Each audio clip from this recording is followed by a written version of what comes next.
নমস্কার বন্ধুরা, আপনাদের প্রত্যেককে আমার চ্যানেলে স্বাগত জানিয়ে আজকে ভিডিওটা শুরু করছি। আশা করছি আপনারা সবাই খুব ভালো আছেন, সুস্থ আছেন, স্বাভাবিক আছেন। আজ আমি করে দেখো পেঁপের প্লাস্টিক চাটনির রেসিপি। তো প্রথমে পেঁপেগুলোকে কেটে আমি ধুয়ে নিয়েছিলাম। এবার পেঁপেগুলোকে ভালো করে আমি গ্রেট করে নেব। আপনারা প্রত্যেকে ভিডিওটি স্কিপ না করে দেখতে থাকবেন, আর ভালো লাগলে অবশ্যই লাইক, শেয়ার, সাবস্ক্রাইব করতে কিন্তু ভুলবেন না। তো দেখুন পেঁপেগুলো আমার সব গ্রেট করা হয়ে গেছে, দেখতে কতটা সুন্দর লাগছে। এভাবেই আমি পেঁপেগুলোকে গ্রেট করে নিয়েছি। এবার আমি মূল রান্নায় চলে যাব। তো প্রথমে একটা কড়াই বসিয়ে নিয়েছি। কড়াইয়ের মধ্যে আমি অল্প একটু সাদা তেল দিয়েছি। সাদা তেল দিয়ে আমি একটা শুকনো লঙ্কা আর একটু সর্ষে ফোড়ন দেবো। এই ফোড়নটা দিলে টেস্টটা কিন্তু খুব ভালো। অনেকে হয়তো দেয় না, কিন্তু আমি কিন্তু এই ফোড়নটা দিয়েছি, তাতে কিন্তু টেস্ট অনেকটাই সুন্দর হবে। তো একটা শুকনো লঙ্কা আর একটু সর্ষে আমি ফোড়ন দেবো। দিয়েই আমি ফোড়নটা হয়ে এলেই কিন্তু আমি পেঁপেগুলোকে দিয়ে খানিকক্ষণ পেঁপেগুলোকে ভালো করে ভেজে নেব, যাতে পেঁপের যে কাঁচা গন্ধটা সেটা কিন্তু বেরিয়ে যায়। দেখুন ফোড়নটা হয়ে গেছে। এবার আমি পেঁপেগুলোকে এর মধ্যে দিয়ে ভালো করে পেঁপেটাকে ভেজে নেব।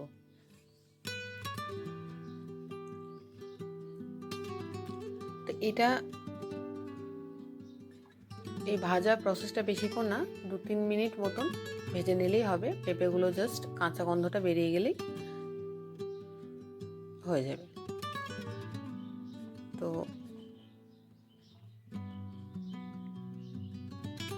দেখুন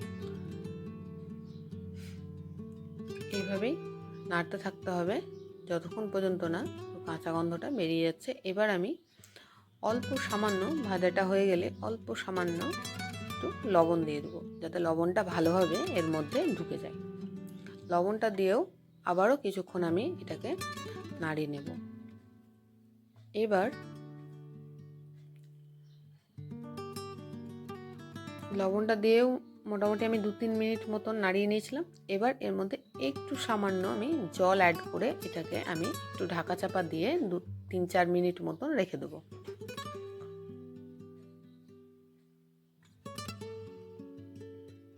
দেখুন অল্প সামান্য জল দিয়েছি। জল কিন্তু বেশি দিলে হবে না, তাহলে কিন্তু পেঁপেটা অতিরিক্ত নরম হয়ে যাবে। আমি সামান্য অল্প একটু জল দিয়েছি। তো এবার আমি ঢাকা দিয়ে এটাকে মোটামুটি 3-4 মিনিট মতন রেখে দেবো। জলটা যখন দেখবো যে অ্যাবজর্ব হয়ে গেছে পুরোটাই, দেখুন জল একটুও নেই, জলটা কিন্তু পুরোটাই টেনে নিয়েছে।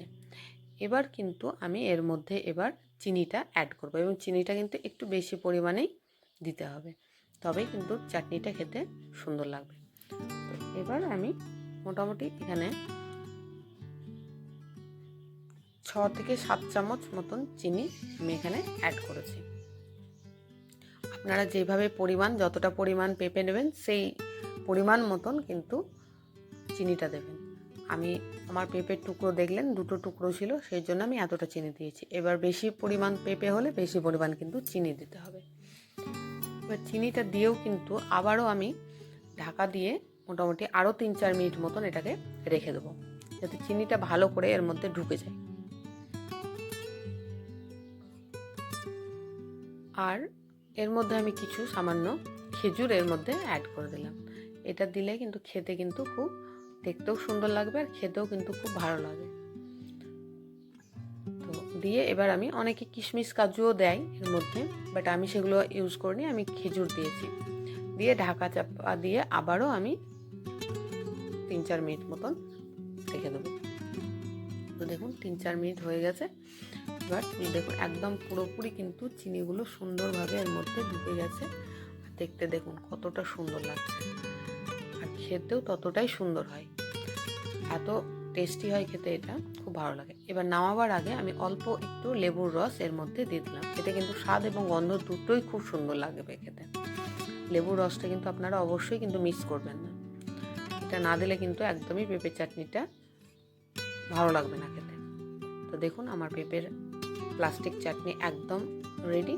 এবার আমি প্লেটের মধ্যে এটাকে ঢেকে নেব। প্লেটের মধ্যে ঢেলে নেব। এবার দেখুন আমার পেঁপের চাটনি একদম রেডি। তো দেখতেও দেখুন কতটা সুন্দর লাগছে আর লোভনীয় লাগছে, খেতেও ততটাই সুন্দর হবে।